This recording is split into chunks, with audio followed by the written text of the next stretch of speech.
Fun. Now you should hear me. So guys, let me know if you can hear me, if everything is fine, because as always, I had a little bit of a, something going on with my computer. So I just replaced a couple of fans in it, and that required me to unplug everything. And within my brilliance and, infinite wisdom, I forgot to check if the cameras are on. Just to make sure that you can actually hear me and see me, confirm in our chat. Hello, Ghafor or Abdullah. Abdul, nice to see you. It's a really nice thing that you joined us. And today we're going to be talking a little bit about the most common mistakes that users of 3ds Max make and the most common misconceptions about the software. So we're going to start. Abdul, that's what I didn't I say that? Sorry for that. I'm a dum-dum. I just looked you up on our list to make sure that it's you. Sorry for that. Alexander, hello. And now, hi Mike, yes, we can hear you now. Thank you, Savan. It's really nice that you helped me. So today we're going to be mostly going through chill setup, where I want to show you some elements that I found that a lot of my students, but also my friends, have some bad misconceptions about in 3ds Max, but mostly it's just users of 3ds Max not really getting the point behind some of the elements of 3ds Max. This is definitely going to be a video tailored towards beginners, bear with me. I know that some of you professionals will say, yeah, I knew that. And that's actually really cool. Okay, first, hi Mike, hear you loud and clear. Thank you, Aaron. And Maisa, how are you? Nice to see you. Hi Mike, how are you today? Hadi, thank you. And how are you? I would like to hear more about your situation, guys. I think it's time to start. So number one, I was supposed to have a nice presentation for you guys, but fans took way more time than I expected, and those weren't my fans in the terms where I'm going to be meeting some nice people. No, I was just installing fans inside of the computer. So if you hear some kind of humming noise that's annoying, let me know. I need to make sure that it's not going to be something, reoccurring. Okay. First thing first, 3ds Max is only for ArcViz. This is one of those things that I must say is already became a meme, and now I'm going to be showing you something from another YouTuber's channel. So it's from Eloy Andaios. I cannot read names for the sake of, if my life depended on it, I wouldn't be able to. So Eloy has a YouTube channel. He has a great series where he talks about 3ds Max news, and he writes the meme the best because he actually has this segment where he actually has the 3ds Max is only for ArcViz, where he kind of laughs off the people that say that. I am also going to say that this meme is not existent for no reason, because obviously I'm one of the people that teach you guys how to create architectural visualizations, so I'm also here a little bit to blame. And now, at the same time, 3ds Max is used for animation, for a character creation, for gaming, for most of the industry when it comes to 3D. They either use 3ds Max right now, or they did use it at some point. So 3ds Max is the industry standard right now. And obviously it's, one of those programs that you're going to hear about for the most. Also, another super popular program would be Blender, which is also something that a lot of people will be recommending. It's fine, we didn't hear anything from the fan. Okay, perfect. Hi Mike, hello Abdu. Now, lots of love from Nepal, Mike. Thank you, Bindesh. It's a really big pleasure to be viewed all around the world. It's actually something that I never imagined will happen, so I'm really glad for that. So that was number number one. Number two is something that I kind of feel is almost personal because everybody's going to be looking into their wallets, and that's absolutely understandable. So 3ds Max and the software itself costs money, and we all know that whenever we go to a 3ds Max website, we're going to see something that's going to be a bit scary, and that is the price of 3ds Max. So the most common misconception number two is 3ds Max is expensive. To be honest, it's not free, so anything above zero is already a lot, but I'm going to try to bring this down, or at least make sure that everybody understands that 3ds Max as a software, because it's the most popular software out there when it comes to 3D, it's kind of going to have a price. If you're not using it a lot, you can use the Flex option, which honestly I don't use a lot, but it's pretty much 6 tokens per day of a product. So again, if you're only working from time to time in 3ds Max, Flex option is really cool. Monthly, that's for crazy people, and I don't understand who would ever use it, but it's something that I'm definitely going to say it's a possibility. And now, what I really wanted to tell you is that 3ds Max can be actually free, especially if you're still educating yourself. And this is our core audience, because most of the people will be either in very late high school or at the start of their college or finishing their masters. So this is going to be something that still, for some reason, not a lot of people know about. If you are signed up to any educational facility all around the world, you can sign up for the 3ds Max and other software license that's going to allow you to use it freely nearly for as many times as you want and for as long as you can, because a couple of years ago it was perpetual license up until you finish studying. Now it's just a license that's going to last you a year, and each year you have to tell them, yes, I'm still studying, man. I'm still studying Autodesk. Please, I'm still studying. So that's not a lot compared to how much value it provides. And you've got all of those hundreds of tools. A couple of tens. That's really a lot still.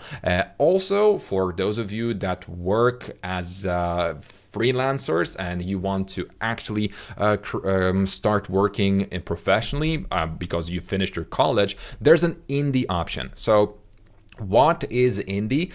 It's exactly the same 3ds Max, but for smaller companies. So long story short, as long as you're not breaking the bank and you're not going to be working on some larger projects, the 3ds Max or Autodesk, in their infinite wisdom, figured out that, hey, if somebody is not making $100,000 per year as a company, probably we could give them a discount. Honestly, I don't mind that, and the price is really low compared to the regular license. So it's 15% of the regular price, and I would say I like it. That's actually going to be okay. My math doesn't check out, I know, but it's closer. Yeah, it's closer to 15%, but still, it's something. I would say it's something. So again, I'm going to just say, good. I like that. Yeah, 1 year license for indie users. And one thing that I really want you to know about is that unfortunately, this is region locked. So not all countries are, let's say, eligible, but I know a workaround.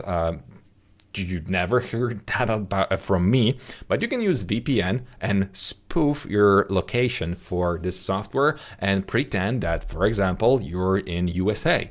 So the 3ds Max is going to only check that once per few weeks. So you just need to absolutely set up your VPN. So 3ds Max is going to be only allowed to connect via US server.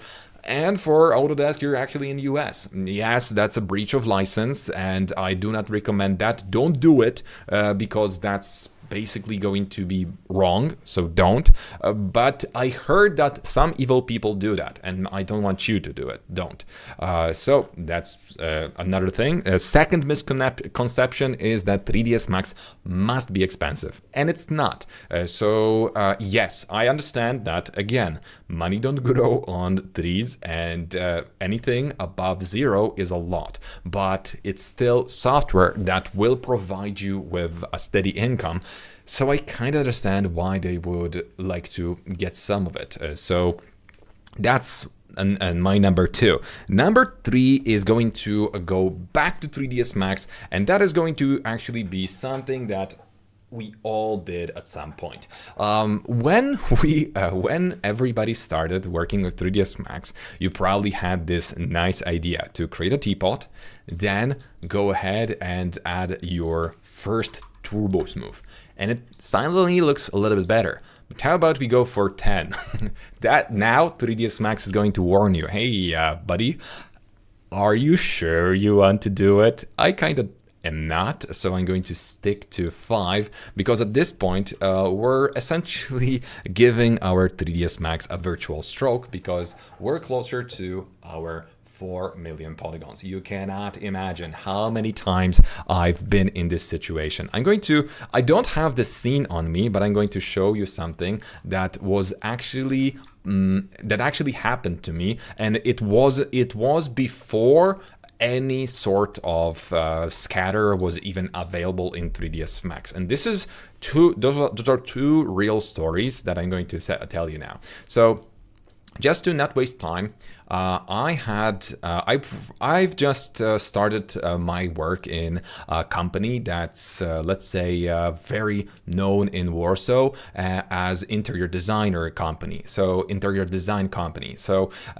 there was a guy who was doing a 3D before me, and he was, let's say, okay, because why would I say otherwise, right? So the funny part here was, well, another common misconception is that 3ds Max is stable. What's going on? Okay, so for some reason it just had a little bit of a hiccup, I guess. So distribute on target object. So this is it. Distribute the add object. So we're going to just go for the scattering, and we're going to do exactly what I've seen somebody do to me. So convert to max geometry. Okay. And okay, so yes, I know this is again excessive, and we're just going to delete this. So when I was working in that company as a full-fledged interior design visualizator, as we called it, so I had a scene from my predecessor, and this was a fireplace. So the scene was 3 gigabytes, and I was like, whoa, I'm getting something cool. I see the file, it's 3 gigabytes, it takes 15 minutes to load, and all I've seen is a regular apartment with no detail at all, and I'm like, what's taking the 3 gigabytes? All of the polygons were through the roof, and the reason for that was that person, again in their infinite wisdom, went for the following setup. That guy decided to manually place rocks in the fireplace pit, like I just did right now, and in that case that person had let's say very dense meshes, very dense polygons for just rocks in the fireplace, and it took 3.5 gigabyte of the scene's storage to place those rocks. So excessive turbo smoothing is the biggest problem with all of our beginners. So we try to make sure that whenever it is possible and you don't need it, turn off the turbo smooth, or make sure that you're setting your iterations to 0, and maybe if that's needed and the object is close to your camera, go to render iterations to 1 or 2 when needed. So you don't need to work on a scene that's going to literally have the biggest problem with it whatsoever. Hi, which color use sRGB or OC? So that's another thing. In this case, we use sRGB at the moment, but the industry is slowly moving towards the next one. Nice to connect with you today, guys. Jeffrey, thank you very much. And how are you? Tell us more since you're already connected. So maybe we can start another conversation. So excessive turbo smoothing is the biggest problem with many users, especially that because turbo smooth for many people will mean better quality. They will be adding it to everything. Plans, to every piece of furniture, every geometry that's visible. Don't do it. It's not worth for the most part. And that is why we typically tell our students to optimize their scene. This is typically going to happen around task number 5. So the second week of our training, we teach our students how to optimize the scenes. It is actually very important to do that, because without it, you're going to run into some issues. Hello, Omer. Nice to see you. How are you? Now let's continue. So number 3 was the excessive turbo smoothing. Number 4 is something that I noticed that a lot of people get kind of confused by, and I don't blame them, because most of the software out there will by default just hide the ability to change the units. So number 4 is going to be units mismatch. A lot of times you need to do some math to understand what you're doing in 3ds Max. Why? Because websites like 3D Sky or Turbo Squid or any other website that you're going to be using for this kind of maneuvers will accept models that were made in, let's say, different standard to what they use. So what I mean by that is potentially we're going to have metric set to centimeters, but in units we're going to have inches, just like I do it right now. So this mismatch is not that big, but it's going to have some impact on some of the simulations, some of the performance of your rendering engines to minimum extent, but you will have some unpredictable situations where if the units are going to be set up incorrectly. A very common problem that a lot of students don't know how to fix is whenever you have a scene that was made in let's say centimeters, and you load it after everything was already in inches, you measure your object and suddenly it becomes 24 centimeters big. That's not a size of a sofa. That's actually wrong. So what can we do about it? And this again is the most common misconception. Number 4. In this case, we're going to do math, and the math is as follows. So let's go for Notepad, and I'm not going to use any fancy formula. It's just 1 divided by 2 for 0.54. That's centimeter to inches. So typically, if we try to do it, it's going to be something around 3737. So this is the value. And the opposite way around, when the object is too small and we want to make it bigger, we're going to go for 1 times 2.54, and that's sofa for dwarves, yes, or for my dog Render, but he's getting his own soon. So this is going to obviously give us the 4 or 5% of our object, not dollars. So okay, let's fix this object because it's literally too small. So if our dwarven sofa is going to be something that you potentially want to fix, we're going to go for 254% in our 3ds Max. So just right click here, type it in the offset world, and now our sofa again makes sense. And this time we can also see that the object is a little bit bigger than we want. So the unit mismatch is one thing, but now we're going to be able to also segue to part number 5, which is going to be our reset X form and what it does. So reset X form is typically going to be something that I really thought about it. Why do we need to reset X form for our objects? Why is it important? Well, for most applications, it's the other way around. It's just not going to work the way you would expect in 3ds Max. So if I'm going to create a box that's going to be, let's say, 10 by 10 by 10, and we're going to give it a 50 by 50 by 50, that's a box, right? Now I'm going to zoom in on it, and we're going to do the same thing, but now I'm going to create a box that's going to be 1 by 1 by 1, but I'm going to scale it a little bit, just 10 times bigger. So what's happening in 3ds Max? 3ds Max will remember the rotation, it will remember the scale of your object. So what we're seeing here, hey Julio, we're going to only we're going to see the representation 10 times bigger object, or 10 times bigger scaled object of, well, our original. So for example, if I'm going to add noise and add 1 centimeter noise by 1 centimeter noise by 1 centimeter noise, and I'm going to be scaling it down, whoa, that's a lot of noise happening, right? So what's happening here is that my 1 centimeter, you can see that this object is now 10 times bigger. So we're essentially scaling this by,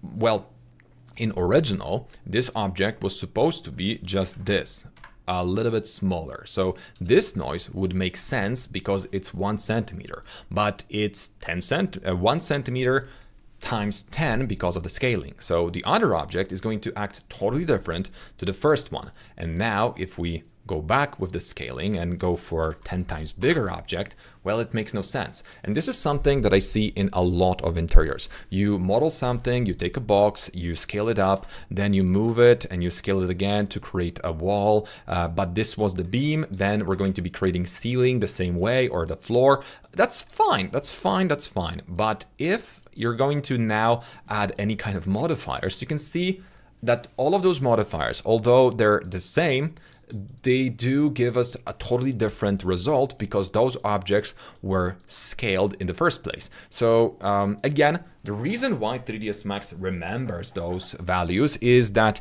if it wouldn't, it would be not reset X form, but it would be retain X form. So you would have to add a modifier to remember the initial position each time when you're going to want to change something. And that will be way more annoying than, okay, I scaled it twice, now I need to just, okay, that's back to normal, right? So in many cases, this is going to be just easier way around, because I know that Autodesk people, or just the 3ds Max creators, had to make a conscious decision whether it's going to be reset X form or retain X form, and they chose to reset it if you need it. So if we already have our boxes that were, let's say, fiddled with in terms of scaling and rotation, we're going to be able to reset the X form, and now the current form of it is going to be the 100% of the object. So in the end, we're going to have the regular basis, and all the modifiers are no longer going to be scaled through our scaling. Again, scaled by scaling sounds a little bit weird, but this is something that you don't even know how many users will get wrong. So we take away the turbo smooth, we reset our X form, and this, going back to number 4, adds this object as 100%, and now the mapping is going to be correct, the bump displacement is going to work as expected, and where any values or any additional modifiers we're going to be adding to it will be within the bounds of our logic and units. So again, it's going to make more sense. Now, the other way around, when we've got an object that's a little bit too big, so for that I'm going to go for 254, it's again going to be a giant sofa where we've got this value 159 for the height. Well, I probably wouldn't be able to sit on it, although I know you think that I'm a very tall, handsome guy. Unfortunately, that would be a little bit much for me because, well, even if, okay, actually, maybe I will be able to get there, but still too big. So what do we do here to make sure that our object is going to be, again, 100% in centimeters? Well, we're just going to take this and type in 39.373737 because it goes forever, like 5 more copies of the same thing, and it's going to be now this. So at this point, we reset our X form and we're back to square one, where everything again makes sense.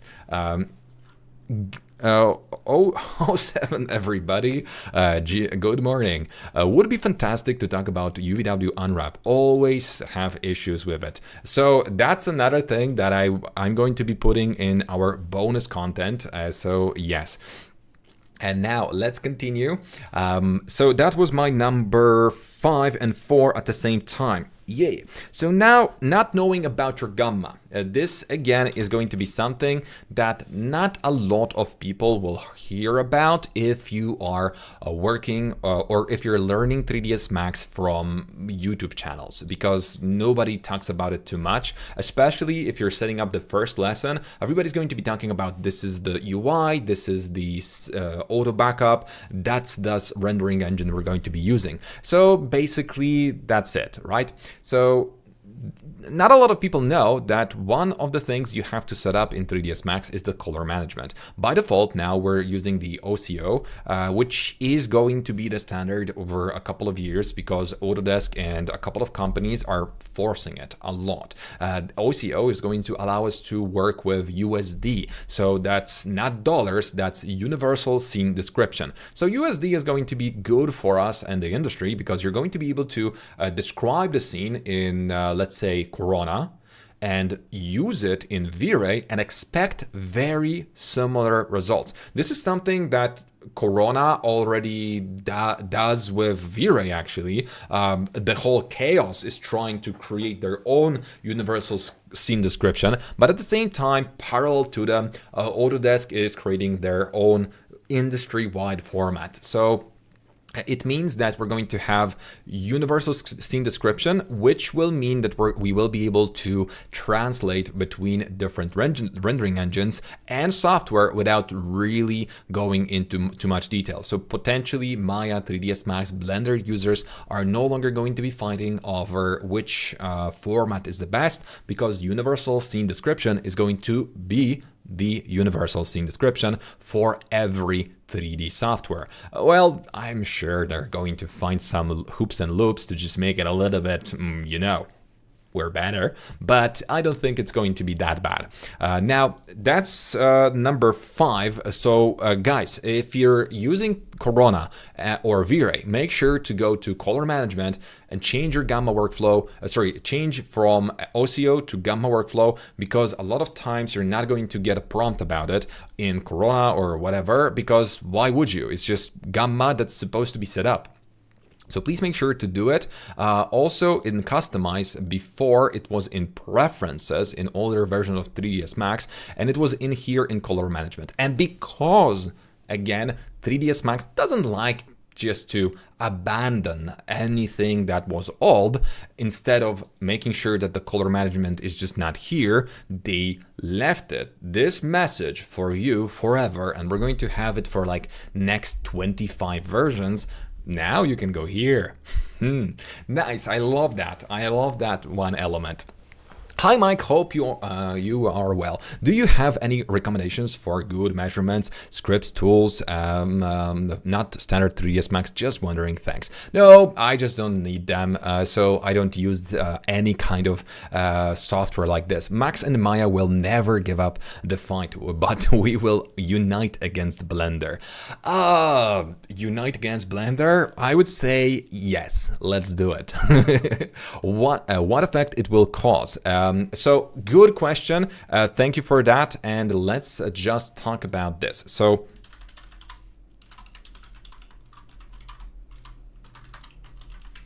color spectrum in gamma 1. So ChatGPT or whatever it is going to tell us everything, but we need a color triangle to really show what it is. So the display, oh, this is it. So this is going to have pretty much impact on how low your pixels are going to be placed on the color wheel. So this is the visible spectrum of our colors. I wish I would be a shrimp, because shrimps can actually see this much color, and I'm really wondering how it looks like. That must be awesome. But as far as I know, I'm not a shrimp, but still, I wish I would. So anyway, the gamma means that this triangle that our display is able to show us is just going to be lower. So we're going to have all the colors lower, and we're not going to be reaching that same spectrum. So to sum it up, gamma 0.1 versus 0.2 is going to be a little bit more limiting. So spectrum in gamma 1 versus 2.2. So long story short, we're going to have different grayscale and colors. So let's see, 2.218. I just want to see a nice graph that's going to tell me exactly what I want to see to prove my point. Those are not the graphs. Anyway, the long story short is that 1.1 is going to be more linear, and in that case it's very fine, and that's why sometimes to get the exact color that you need, you're going to have to calculate the color in RGB through this value. So 0.45 to get to gamma 1 to really get the exact display. But here what you're going to see in lower spectrum of our gamma, we're going to it's going to take way longer to reach any kind of visible spectrum. So the darker tones are going to be, let's say, higher. So we're going to go to 0.4 in value, so it's almost 70 before we get from the absolute dark. But that means that the visible spectrum gives us the highest amount of values, so everything we see is going to have richer colors, but we're not going to need to use 32-bit images, which would then mean that the files would be gigantic. And again, the top few values for the most white colors will be pretty much the same as with anything else. So what we're getting is deeper, darker tones, way broader spectrum of colors, and we're going to have pretty much the same whites. This is a very nice representation of it. So this is 2.2 versus gamma 1. So in the end, if you're going to be using gamma 1, all of your images, especially in Corona, will be just very dark, and you're not going to get the desired or expected result because you got used to something else. So thank you for the question. I was actually going to say that, but for some reason it just slipped my mind. So working gamma 2.2 is the best solution cause yeah, working in the new color management sometimes is difficult. Yes, at the moment it is the best because it is at the moment the industry standard. We're slowly shifting to something else, but let's say it's not yet accepted worldwide, so we're not yet going to be shifting towards that. To really be able to use gamma 2.2, your screen needs to also be able to handle it, but if you've got a computer or a laptop that's not 12 years old, you definitely will be covered. Hey Mike, which option do you prefer for the final render? Time limit, noise limit, pass, and on what basis can we figure out which one of those should we go with? That's a great question. Sorry, I cannot read your name, CRI blah blah, but yeah, I am not being funny, it's just blah blah. And now, let's see. Noise limit is going to be closest to the image quality. It's a very flawed calculation because it takes into account all the pixels in the image. So if half of your image is going to be, let's say, just the background, it's going to be perfectly noiseless because, well, it's going to be interpreted as already fixed object, and there's just no additional noise happening in between frames. So that's a bit of a flaw. So next thing, for quality shots, we use noise limit because that's going to provide you with the possibly best quality for the most time. Now, pass limit is best for animation because if a frame is going to be taking a little bit longer, typically because of movement, you don't mind a little bit more noise in some of our frames or some areas of the frame, especially if it's just animation. You can go back to that specific frame that was very noisy and re-render it, but you essentially want to keep consistent time for the rendering, because if you're doing animation, you must know that, for example, the whole animation is going to be rendered over, let's say, 5 hours, and then you come back to you get to your computer after 5 hours, and that's exactly what happened. So this is going to be very cool to have it. Now, time limit is essentially only going to be good for some experiments and for this one scenario where you've got 10 images to render, let's say 10 images to render, and now my client is coming in an hour, so I need 5 minutes and 30 seconds per image, so render. That's the only way you can logically approach time limit, because if there's any kind of other solution for it, I don't buy it. It's just the time limit is basically for this, where you know that you've got only 1 hour to render a couple of frames, and it's gonna be what it's going to be. You don't want to get into any further. Now, let's go ahead and move on to the very common misconception, and that is our RAM versus the CPU. So, okay, take the notes, guys.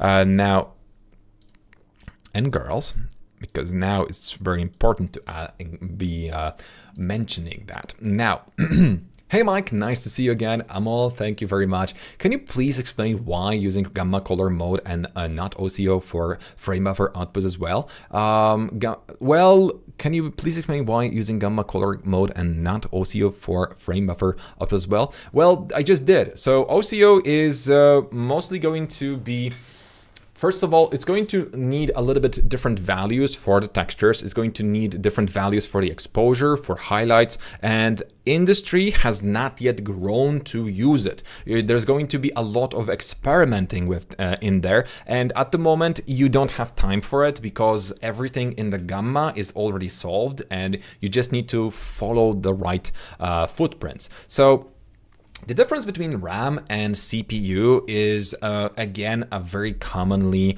let's say, that's something that a lot of people will get confused by. And I would say that I blame Corona for that, especially because I work with Corona. RAM usage breakdown, Corona, RAM, pop-up, Corona, renderer RAM pop-up images. And now a lot of you probably seen this. Your system is low on RAM. You may experience excessive parsing times or crashes. You will probably have a stroke, and this is your last warning. Corona is coming for you. Sometimes you're also going to get more, and it's going to be even scarier because it's going to tell you, hey, I know where you live. And this is going to be one of those prompts that I think they really overdid it. They make it confusing for the user because, first of all, Corona is telling you that it's going to absolutely just be a mortal enemy of yours if you continue down the path. But what it's really telling you is, hey, you know what? You've got this number of RAM and currently you're exceeding it. So because of that, I'm going to have to put some of the files on the hard disk drive. These drives are kind of slower, so maybe if the files are big, I'm going to take a bit more time to load them before I start rendering. And That's why a lot of users of Corona will often say that buying more RAM means faster rendering, while in reality, the rendering is mostly going to be dependent not on RAM, although RAM plays a role in it, as we established. It's going to be one of those things. Render a benchmark, please. Thank you for not benchmarking.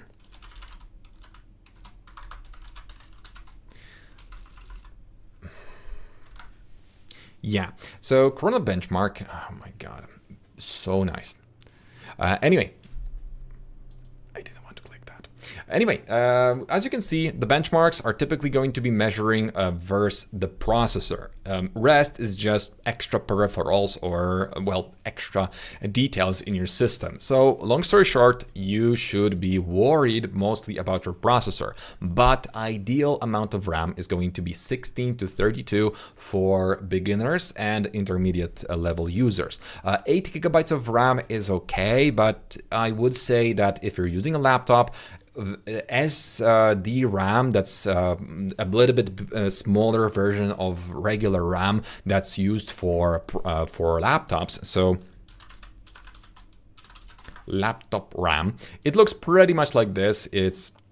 It's almost the same as regular, but compared to it, it's a little bit bigger because typically on the PC, the dies are slightly longer and there's going to be more of them stacked from left to right. So the RAM for PC is a little bit wider and it just plugs in. So potentially that also gives it the ability to be slightly faster, but no.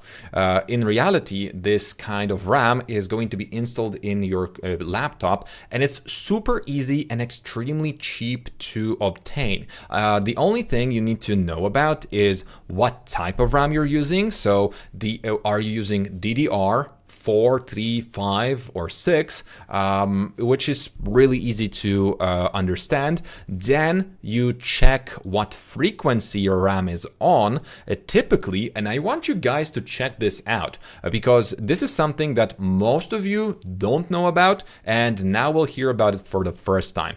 So speed of your RAM is going to be measured in megahertz, so that's the frequency. And most of your computers, if they were built by hand or by stacking elements together, so desktops, will have underclocked speed of your RAM. What it means is that your motherboard is going to just see, okay, I've got some kind of RAM plugged in, I like that, let's go. And that's all it's going to think about. But if you go to BIOS settings and you activate the XMP profile, which is overclock, which is not overclock, it's just use this frequency because this RAM was designed to be this fast. That's all that it is. Once you activate it, you're actually going to see a boost in your speed to some extent. It's not going to be 50%, but it's going to be 5 to 10% in some cases. Very, very small boost, but the RAM speed will allow the processor to communicate with the RAM faster, meaning faster processor performance. So very cool. Now, 200 gigs of RAM is my recommendation. I never have issues. No, you don't, especially if you don't have a new workstation. Well, if 200 gigabytes of RAM is your recommendation, well, you must be doing some kind of weird simulations, because if you're using actual 200 gigabytes for your day-to-day job, that must be simulations, that must be larger scenes, because if you're just doing some sort of bathrooms with that, well, you're using a tractor for your lawn. I think Arnold uses better GPU, very Emperor, right? What do you think? So it all depends on the rendering engine, obviously. So some rendering engines will use GPU for their rendering, and some will use CPU. Some will be hybrid, but the fastest rendering engines are typically going to be GPU rendering engines, but you sacrifice the quality for the speed. So if I've shown it during our webinar on the what was it? It was Vantage versus Corona, where we essentially just rendered those frames frame by frame, and the processor that I'm using versus the GPU that I'm using, dollar to dollar, if the quality would be exactly the same, I wouldn't say that the GPU rendering was that much faster, but because by default GPU rendering cuts the quality by a lot, the speed is fantastic. But if we downgrade the quality in Corona as much as GPU does, it's going to be very similar. So I'm going for a game level and design. Doesn't that require more VRAM instead? Which one plays a major role in the quality of image, noise level, or size of the image? The size of the image is going to be dependent on the RAM. Actually, that's one thing that is very important, because RAM is your memory. So the 3ds Max and the computer needs to remember how big image it can fit. So 16 gigabytes of RAM, let's say it's going to be able to fit this much. But if the image is going to be this big, well, it's going to be very sad, and it's going to try to put some of the frames or some of the assets on your SSD or your HDD. So this is hard disk drive or a solid state drive. So either one is going to be taking the assets, the 3D assets, the chunk of it for the drive. So if the image is going to be still too big and the chunk that we just saved is not going to be enough, inevitably at some point 3ds Max and Corona will just crash and they will say, nah, I'm not doing it. That is why having a bit more RAM that's going to cover everything is going to be good, because you're not going to have that dropout on the disk. So it actually increases the render speed, but only for those files that are bigger, but only because otherwise the scene won't fit in the RAM. If it has to be a little bit split to the disk drive, it's going to take time to get there, and it takes more time to render overall. So RAM does not speed up the rendering speed, or it doesn't increase the rendering speed, but it prevents the slowdown. Okay, that's smart. I just figured it out. Now, RAM and CPU models must be perfect. This is a fast one, and this is something that a lot of people will say that whenever you create a 3D model and the model is going to have let's say a triangle, you're going to absolutely go to 3ds Max purgatory, because you just sinned. And this couldn't be further from the truth. So first of all, let's look at some of the assets that we can download off the internet, or Chaos Cosmos actually. And those are professionally made 3D models, and the mesh on those things is just horrendous. Mostly it's because they're optimized for our usage. Typically, those files can have much higher fidelity and much higher quality, but now here they're proxified and triangulated in order to make sure that we can actually use them. Proxies are, let's say, baked objects that will be collapsed fully, so we can use them with some level of, I hope, enjoyment. But let's look for one of those models that will have that weird type of mesh. Okay, I cannot find it, but this weird type of mesh is very common in Max 3s, where you're going to have a huge n-gon and just one polygon connecting the next loop. And that's a very common thing. To have that bad of a mesh, you have to understand what you're doing. And all you're doing is just allowing 3ds Max to figure stuff out. So it doesn't slow down your computer. And a lot of times people will say that, again, if you're trying to add a turbo smooth to your object needs to be perfect. Well, it depends on what you want to achieve. Because, for example, sometimes turbo smooth is totally not needed. Just one level more in your chamfer is essentially going to be better than one level of turbo smooth, because it's going to save you a tremendous amount of polygons. So details and turbo smoothing is not always going to be that important. Also, models don't need to be perfect in the sense where you're going to be modeling an n-gon and suddenly somebody's going to tell you, retopologize that. Make sure to do the retopo, because otherwise I'm going to be mad and I'm going to be sad. So even if we're using turbo smooth for an object that we have control over and we understand what we're doing, and our good artists will understand the difference, you don't need to do anything like that, because, well, if you have the control, you're not going to have to go through some of the loops.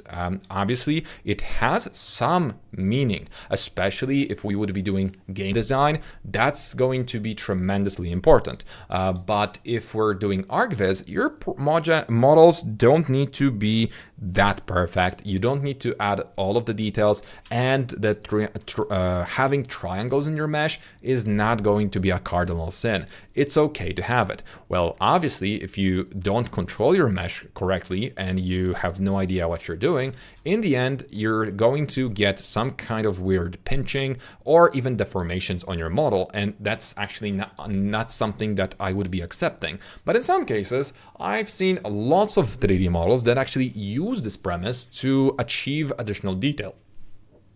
And so that is something that I would actually recommend as a technique to tackle on. At the same time, I'm going to just go straight towards overdoing the detail. So this is something that is pretty close to overdoing the turbo smooth, still taking care of all the small triangles, but number 9 for me is super important, and that is overdoing the detail. So what I mean by that is sometimes you're going to download a chair or a piano or some other element, and you're going to see that it's missing a couple of elements, or it makes no sense because it actually wouldn't be able to hold, because the original would have a screw here and it would have a screw here. So but why isn't it there? Well, because somebody was smart and was saving a little bit of time, because that detail is not going to matter at all. So my recommendation for all of you, whenever you're going to be creating any kind of scenes, give me a second. I'm just going to open up something on my hard drive, just an older works, something. So this is an old render, like from 10 years ago, actually 10 years ago.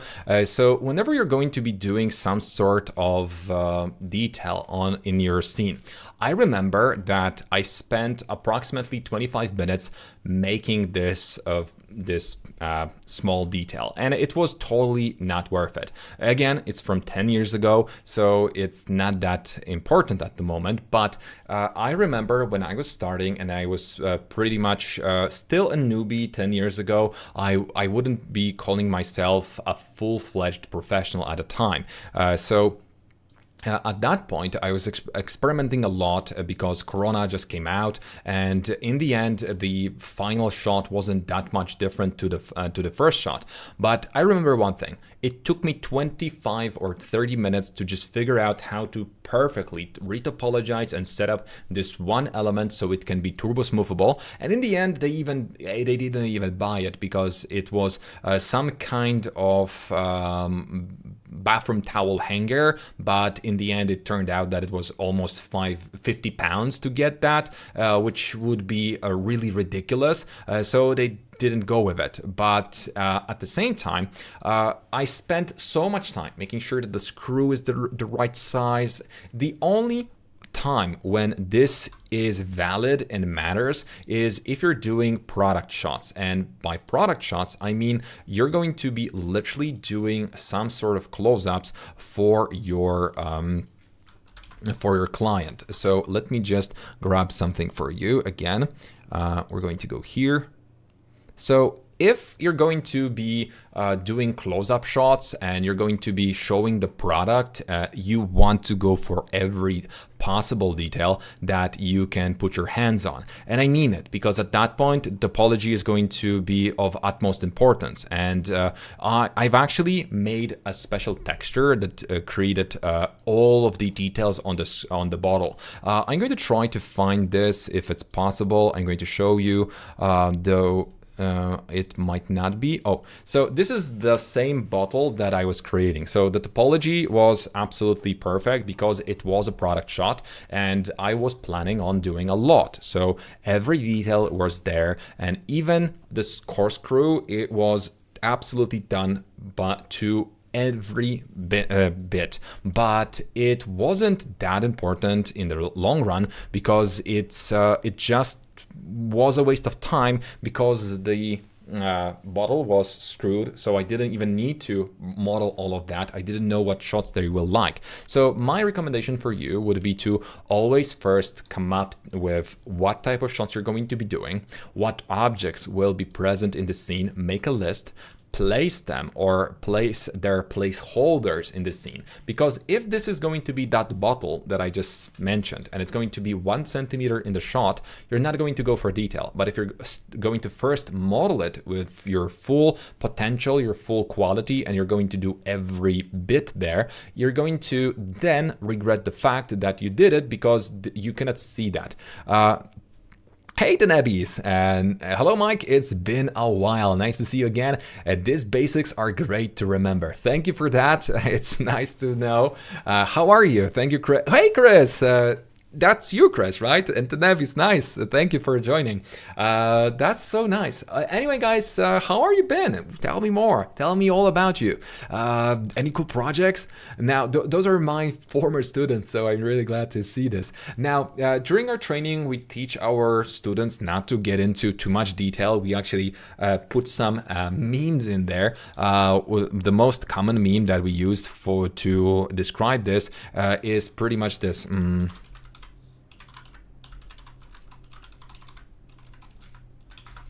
So we use this as an example of good topology. So all we need to do is make sure that our model looks good from the angle we're looking at, and the rest is going to be just some detail that we don't need to get into. I'm afraid of clicking on any memes online because there's just you're typically 3 clicks away from getting into some nasty stuff, and I want to be family friendly. Now, guys, how are you been? Now tell me, because you come here out of the blue and you say nothing extra.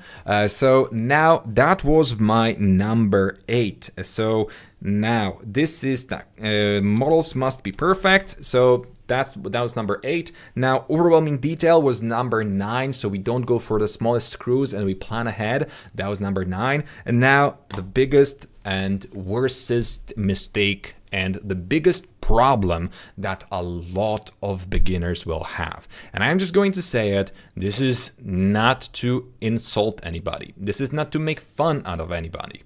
This is not even going to be something that I'm going to say to, well, all I'm saying is I'm trying to help. And you cannot imagine how many of my professional friends, and I mean like professional for years, they work with 3ds Max, they know all about it, they will be hey, they will know how to, doing well, been working on store chart remodel visualizations recently. Post them, make sure to show us in the group what you're doing. Maybe we can post them on our Instagram to help you find some clients.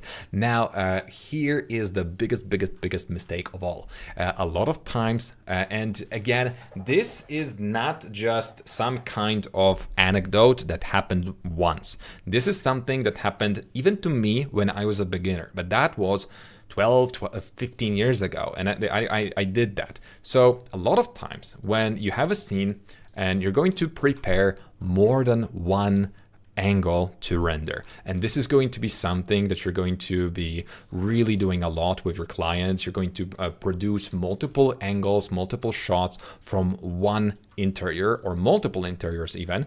And you're going to do this. You're going to set up your rendering. A lot of people don't even do this because to save your render, all you need to do, automatically save your render, all you need to do is save the render, go to files, and let's just find where we want to save it. For this webinar, I'm just going to go here. I'm going to go one higher, 90, 10, okay. Resources, let's go here, and now animation, save, done. We're almost there. Now I'm going to set up some kind of a limit. Let's go for 10% limit, and now we're going to do the next thing. 1280.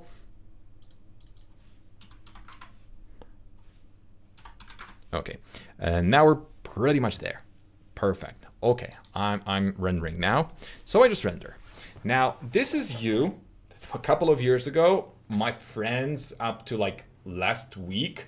And I did it 15 years ago, and some people did it too. And I'm pretty sure that some of my students won't remember, so I'm giving you guys a bit of info. So whenever you're going to be rendering, whenever you have multiple shots, I've heard a lot of people, and I did this, doing this. You set up the rendering, you go to sleep, you know that you wait for the time rendering to show when you need to be back, because typically there's going to be estimated time of rendering. So you will calculate, you set up your alarm clock, you wake up in the middle of the night, you then wait for the render to finish. Okay, it's good. Then you click the next frame by changing only the, let's say, at the spot where you're going to be saving your file. So this is something that I heard a lot people will do, where you're going to, again, do this, then you're going to grab another thing, and we're going to do another thing. So this, okay, now I did it. I'm going to change the camera. Okay, I can start. And they will wake up, they will do it, and this is the cycle they live in. And I'm telling you, this is something that people did. I did it a couple of years ago, but I didn't know any better because I'm a self-taught person that just uses 3ds Max for years, and there were no tutorials. Now, here I am with something to help you. First, if that's a very simple scene and you don't want to set up any kind of batch rendering, for very simple scenes, you can just create, go to Auto Key, create some small camera, let's say animation. So you're going to animate the camera in between frames. So possibly you would be able to cover all of your shots just by animating and then doing the frames. That's the, let's say, layman's way of doing it. It's going to be okay, but in most of the cases, it's not going to be very good because you're not going to be able to send plenty of changes. If you do forget about one change, the whole animation chain is going to be wrong. Don't do it. It's not worth it. Now, to do it correctly, we're going to do it the way I do it. We go to rendering, batch render, and we click on this very nice list. So the trick to make it super easy for yourself is to first make sure that the render output is set up. So you set up the render output, you then click render for just a few seconds and not longer. I went through that too. I knew it. I knew that I wasn't alone. So many of my friends told me that in confidence because they're kind of scared of my reaction there. Any tip on how to get camera in interior and exterior scene like a professional? So Chris, we're kind of doing this right now. So add. the reason why we clicked that small rendering before is to make sure that 3ds Max, for some reason, now knows that the render output is saved and stored in its, let's say, cache. By doing so, we're going to automatically have the same name here and then the view 003 added to it, 01, 02, 03. That's going to be extremely easy to set up. Now we just go to the cameras. Unfortunately, 3ds Max is stupid like that, and we have to do it manually now, but it's margins, it's 10 times easier to do it this way than if you would be waking up 3 times in a night. So that's the level 1, right? So we're going to be doing this. We've got our cameras. Now we can start rendering and it's going to be okay. Can you tell more about interactive render setup? It's so blurry and non-detailed that only on final renders it turns on. Some maps or roughness imperfections are extremely overdone. How can I make Xenia? So that's probably because you are using 4K screen. Please check if you can change the system settings. So here, the image upscaling factor, typically on 4K screens or those 3K, 3.8 something, will be set to at least 2. So I'm going to just show you how much difference we're going to have if I'm going to start rendering my scene like this, where I have the regular setup. So we're pretty much okay, it's detailed, it has all the textures. Obviously, I'm using denoising during it, so it's going to be more or less okay. But now, if I go to System Settings, and change this to something bigger, Image Upscaling Factor 3, and we wait for it, you're going to see that my scene looks like a video game rendering, like an old video game rendering. There's no detail in here, and everything is just blurred out. So what's happening is that the image is being stretched in the video frame buffer. We're actually rendering 3 times less pixels. So in reality, that's a little bit better because, well, the difference between 2K screen and a regular screen is humongous. And you can actually see it in Photoshop the best because that's something that you're really going to understand. So let's see. Let's go. Okay, so the batch render, you set it up, you save a ton of time, right? Now, there's also something that Xenia, that also may happen on a laptop like that. So check if that's going to happen because the screen is the culprit here. The animation camera option also makes you not being able to motion blur on moving objects without weird artifacts. That's absolutely correct, and that is why I do not recommend that animation of camera, but it's good for layman's. In some cases, it's going to be good enough, right?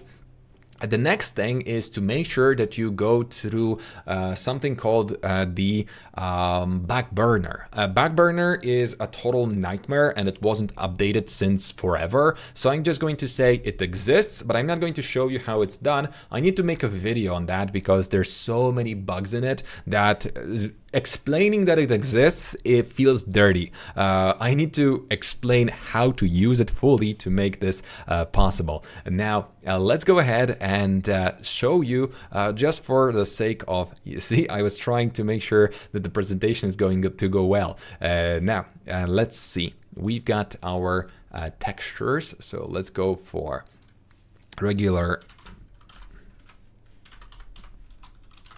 wallpaper. So we're going to go for this. This is going to just be the easiest to grab an image. It's already wrong. Somebody's an idiot. So copy. We're going to go for File, New, and just add this image here, right? Perfecto. Okay, so that's the size of regular screen. Okay, now we're going to go for 4K wallpaper. Now 4K wallpaper, and this is going to be okay. Let's avoid the idiot website, and now we're going to go here and we're going to create a new file for the 4K screen. Okay, something 47. Hi brother, finally come out of depression and join my passion again. Thank you for doing such great things for us. Thank you, something 47. I would even give you extra number in your name for being so nice. Nice to see you.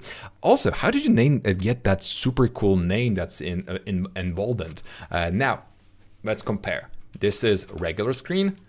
This is regular screen versus versus 4K. So if we take this into account and take our regular screen onto 4K screen, the whole 3ds Max is going to need to be kind of stretched, right? So in order to render something that's going to be big enough for us to see, unfortunately, they're going to downscale the image. That is why the image upscaling factor is going to be set to 2, because at that point we're going to be rendering exactly this screenshot, but for the viewer it's going to look very blurry. So that is why it looks the way it does in whenever you work with your Corona, Xenia. So that's most likely it. So that's it. So that was our number 10, waking up in the middle of the night to render another frame.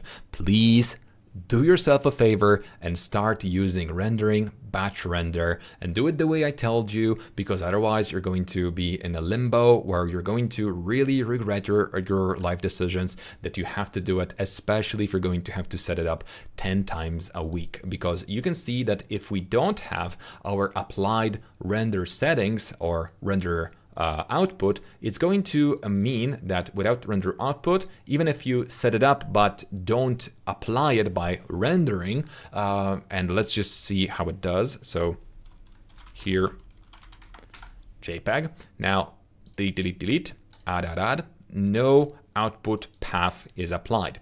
Now if I'm going to just render for a second and cancel and redo those, add, you can see that the output path is applied. This is going to save you a lot of clicks, a lot of typing, especially because, well, I had scenes, especially for product shots, where I had to go through 50, 60, 70 views to set up. So lucky for me, I was able to write a couple of scripts for that, but knowing this small trick really saves you a tremendous amount of time. Now, Chris, to go for exteriors and interiors as a professional, you need to understand one thing. Your camera or your camera settings are not supposed to be the same for the interior and exterior, because inside you're going to, just like with regular cameras, if you point your camera at your wall, the exposure is going to adjust. If you point your camera at the window, your camera is going to adjust again. What does it mean for us? Well, it means that we need to adjust the exposure. Thanks for the advice. Just checked upscaling set to 1. I should do more research on this. So Xenia, in that case, I am going to say that possibly let's say quality of your rendering might be also dependent on another setting. So maybe you've got some sort of custom setup for your GI balance or any other settings in here. So I would recommend you to check if you could reset the settings to default or compare them with default. Maybe there's something that you have done incorrectly over the span of your usage. Now here, what you do is you, let's say, are inside and you set up everything the way you want. So we convert this object into a double poly, and here we're just going to go to inset. Okay, now we've got, let's say, this setup. Okay, the camera is perfect. We got a bit of an angle. That's a big window, so let's make it smaller. So now we're going to just add the regular type of exposure here, right? So single map, we're going to go for the most common map, and that's going to be our Corona Sakai. So Sakai is here, and we're going to start interactive. Interactive is going to look okay. Okay, kind of like it. It looks funny, but I can just adjust the exposure -1. Now, perfect. If I go to my camera number 2, this same setup makes no sense because that was adjusted for the inside. So the inside looks okay, but the outside doesn't. So now I want to go for select camera, and I'm going to just go ahead and use the settings in here for my camera. And that setting, wait a second, The setting I'm talking about is going to be related to tone mapping. We make sure that we override, and we're going to have a new tone mapping here that's going to override the regular each time when we select our camera. So we edit this, we either edit it in video frame buffer or outside it. Now I'm going to go for -3, for example, and now I can set up for the outside, but well, without any penalty. Also, you're going to have to adjust your white balance in most of the cases, or change the LUT. And that is going to be the professional way of setting up for outside and inside in 3ds Max. Because now all I need to do is just go here, go here. I've got everything set up correctly. This is set up correctly. Camera number 3 still needs the same settings. So I'm going to copy it over to my camera. You can also just copy those settings by saving and loading them, because that's something that I didn't mention. So here, if we grab the settings for our tone mapping, you can save it and load it. So again, if you create multiple cameras for this perfect setup, you don't want to set it up each time and balance it and try to get the perfect values. That would be stupid. I mean, it would be time consuming, because you're going to typically have 5 or 6 cameras for a bigger project. So this is just going to save you time, interior and exterior. And also something that you have to remember is that exterior scene is best to be kept as separate to your interior, because in the interior, although you can use scene management tools to hide and show objects, it would be unwise to have 3 million, 4 million polygons inside of your interior when we're rendering something from behind the corner, because why would we even be keeping that inside of our scene if we just don't use it? So that would be best to avoid it, unless it's a very important scene. I got issue after a long time when I'll try to see Corona library in Corona 12. It's totally gone. It's showing me downloading, but after all day, nothing, but Corona 11 is all good. So something 47, that's because they did a switcheroo. So Corona library, as you can see, is nowhere to be found in here. So it's kind of here, but blah, blah, blah, blah, blah, Corona, blah, blah, blah, blah, blah. But what they did is they sneakily moved all of the assets from Corona library into this setup where you have the Chaos Cosmos. So Chaos Cosmos is an online only repository. So if you cannot access it, you probably will need to allow Corona to connect to the internet. That's the only way you can do it. But this is partially going to, well, in Corona 11, it's a separately downloaded library. But with all the honesty, I don't think it's good enough to be used for professionals, by professionals. So I would definitely avoid using it that much, or at all. Now, at least I need to say it. Those people didn't update those materials. They just copied them. I hate that. This is so unprofessional on their side. I just hate what they did with this material library. It's like spitting in the face of paid users. Honestly, this is making me so angry each time when I see this legacy material using no randomization and no modern solutions. Honestly, middle finger to anybody that accepted this without questioning it. Honestly, just that is an insult to the user. This is not supposed to be happening. I just hate that.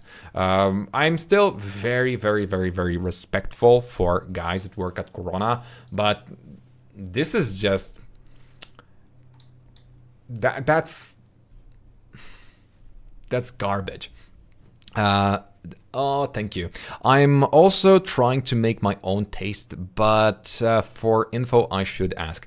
What do you mean? Also, I try to make my own taste, but for info, I should ask.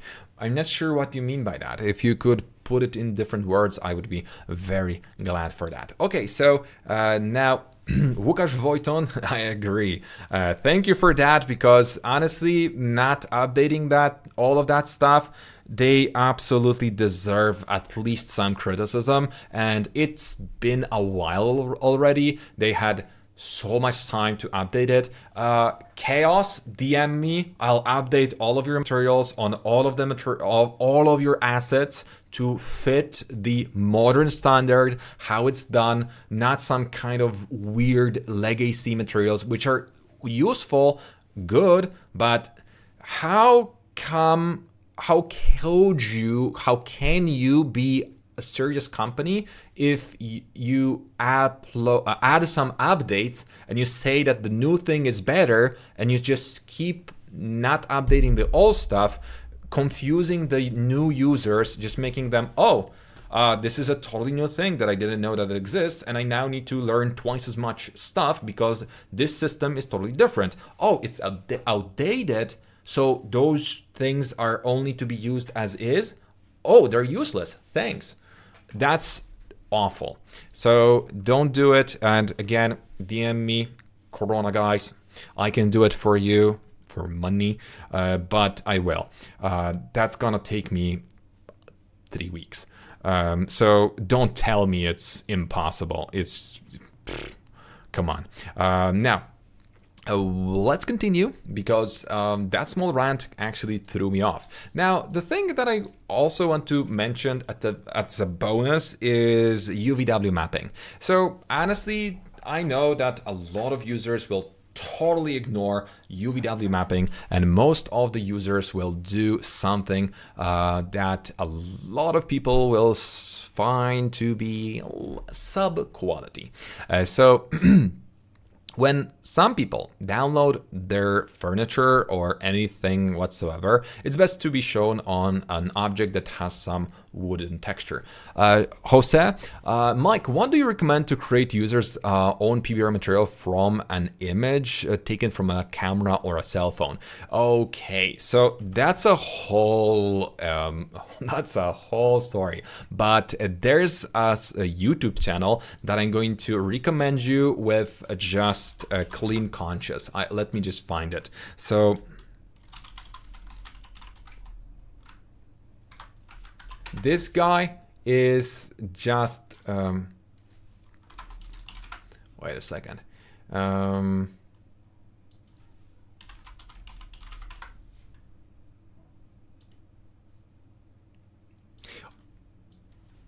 Okay, got it. Now I just need to go here and find it. So this handsome fella, this chubby handsome fella, Grzegorz Baran, he actually has a YouTube channel, and he works with Unity for some sort of stupid gaming company. I think it's Ubisoft, but nobody likes it. I mean, nobody likes Ubisoft, and I still don't like it either. But I'm going to say that this guy, when it comes to PBR textures and scanning and all of that, he's going to let you know everything you need to know to be able to create your own textures. It's extensive. There's a lot of info, but just one video of his is going to be enough for you to understand the general basics of it, and it's going to be super easy, because one photo is not enough to create a texture. I mean, not a good quality texture. Why? Because it's not going to have the depth information. So what he figured out is that if you do have a texture, a photo of it, you need to take a couple of angles to make sure that you can actually create a photo scan out of it. So now the scan is going to have the depth information, so you can create normal maps, you can create height maps, you can also create, to some extent, roughness maps based on your settings, thanks to all of the information that the photos will carry. So the tools that he uses, I would say you can cut those tools to just 3ds Max, a Zephyr Scan and Photoshop. You don't need more, but he's professional in his field, so he uses a little bit broader spectrum and range of things. So definitely worth visiting his channel. It's a very small channel, but it's gold mine for PBR materials. It's just a guy with passion, and I like the fact that what he does, he doesn't need to do any of this, and he just does it because he's so passionate about it. And I honestly think that this deserves at least some recognition. I bought his book. I've used all of his tricks. He's the guy who actually made me buy this useless for me color swatcher, but it's really really cool to know about this guy. His existence is actually a blessing, because that channel is extremely informative. So okay, and now the UVW mapping. The thing that I often see in many cases is that once you download a model, typically the user of that model will not know that the model is going to have some textures on it, right? So get from material, and in the viewport, because the textures aren't yet connected to it, it's going to look like this, where you're going to have just set as gray. You're going to see something like this. Okay, and at that point, you're going to say, I need to add materials. Typically, yes. Sometimes, yes. But the first thing a regular user will do, especially a beginner, is add a UVW map and go for box. Then let's say we start working on our first material. So the first material, let's say it's going to be wood. And then you find out that the whole structure of your object was just messed up because you forgot to do it the right way. Hi Mike, Grzegorz Baran, thanks from Panama City, Panama. Nice, thank you, Jose. That's really nice. So yes, Grzegorz Baran, indeed, he's actually good. That's all I'm going to say. Now, this is going to inevitably kill your UVW mapping or the pre-existing UVW mapping. Please check any kind of object before you add a UVW map, whether it has it or not. Sometimes the object is going to have a misaligned UVW map, so you might need to go for UVW unwrap, and here you're going, as soon as you add that, it automatically will just reset and it's going to work. But sometimes there's going to be this and more of that, but that's just something we ignore because I don't care about this. So we're going to have to detach some of the elements to take them one by one and then analyze them in a UVW unwrap to see if we can actually give them a bit of life. So do you need to use UVW unwrapping for ArcViz? In 99.9% of cases, no. To cover that 0.01%, we've got a special video for you on our YouTube channel, so you can check it out. Now, this is going to pretty much be the sum up. This was just the number 11, UVW mapping. Don't just respect what you have. But now I'm just going to quickly mention that I'm Mike from Vizacademy, and we've got a special training that's going to teach you how to produce photorealistic visualizations in less than 7 weeks. Right now, we're getting closer to finishing our ongoing current group, and we've got some of our users some of our students' work. This is done by Monica, and we were just experimenting with the new technologies to give us a bit of an edge to see what animations we can quickly create using various tools like Luma AI and others. Now, there's more than that in our folders because, for example, we've got this absolutely amazing image by Nicoletta. It should be already on our Instagram. And this was one of the first images created in this group, and it took her approximately 4 weeks to complete the full thing. Also, here's Dennis's work. So again, congratulations, guys. I'm really happy about it. You've probably seen all of them on our Instagram. Now, if you want to join us, I would like to tell you that you're going to have 3 webinars with me per week as a group. So there we're going to be checking out your progress, and I'm going to be assigning new homeworks for every student. So the training program is quite excessive. Hey, Nicoletta, I didn't even know that you're here. That's amazing. So Nicoletta is my student, and she's actually in the audience, so it's nice to see you. Okay, so that's even better. So during the first week, we mostly model. Then number 2, we're going to be still modeling, but then we're going to start rendering. The first renders are typically going to be so-called white renders, where we will examine how to set up our lighting correctly. Once that is done, we're going to create materials, and we're going to fiddle a little bit more with our lighting, and we're also going to teach you how to do close-ups. During week 4, you're going to learn how to generally set up the rendering. Also, we're going to give you snippets on how to create specific angles for your camera.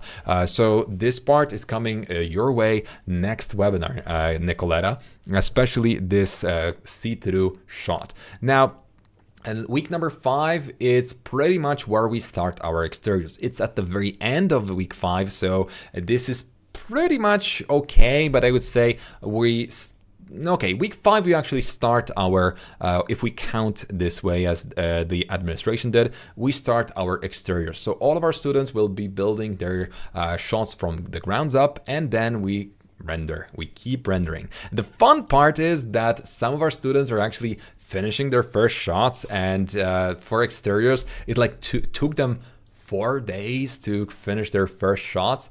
So I'm just going to find those done shots.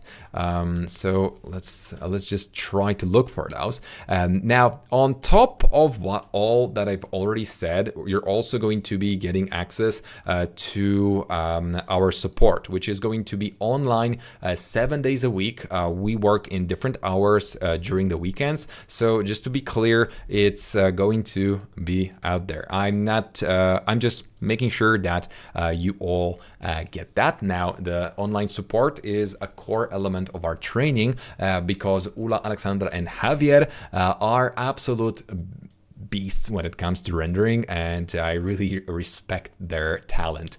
So the next thing is you're also going to be getting a portion of pre-recorded videos, access to me, which is not something that I would be bragging about, but having an ability to talk to professionals and people that are in the same scenario as you, getting started, getting a little bit more info on the industry, and well, how to conduct yourself in this very crazy world is something that I would say is at least going to be worth mentioning. Now, the whole training is available now, and you can sign up for May. And if you want to, you can go to our available dates, go to here. This is the only available date at the moment. The special price is £2,500. Now, you can pay it in 3 installments. All you need to do is type in your email. So my email is info UK, so info@Vizacademy.co.uk, and we can get started that way. I'm going to just jump away because that's my profile, and actually it's a safe one. So Mike from Vizacademy is logged in, and you can see that in here you're going to be able to see all of the details, but most importantly, your conferences. And also, if you log in, you can go here to find out about more freebies, 3D models, textures, webinars. Well, those webinars are here, but there's more. So guys, this is going to be it for today. Please make sure to leave a like, subscribe, leave a like and subscribe. And once the video is over, this is a big ask, I know, but once the video is over, if you will return and leave a comment, I would highly appreciate it. It helps us beat the algorithm. You know, everybody's fighting the algorithm. I'm trying to surf on it, but it's just very hard. So if you help me, I'll highly appreciate it. And I really, really, really, really read all the comments. So this is it for today. Thank you once again, and see you next time. So bye-bye, and hope to see you soon, because next week we're going to have another webinar, which is going to be in 2 parts. Part 1 is going to be for our for everybody, and the part 2 is going to be for our members. So in part 1, I'm going to guide you through the whole modeling stage of this interior, and in part 2, we're going to explore some of the procedurally created wood and also some tricks that I believe will be very helpful when unwrapping objects like this and making sure that you can, well, seamlessly create structures like this. So this is it for today. Thank you so much and see you next week. Bye-bye, guys. Thank you. Thank you again.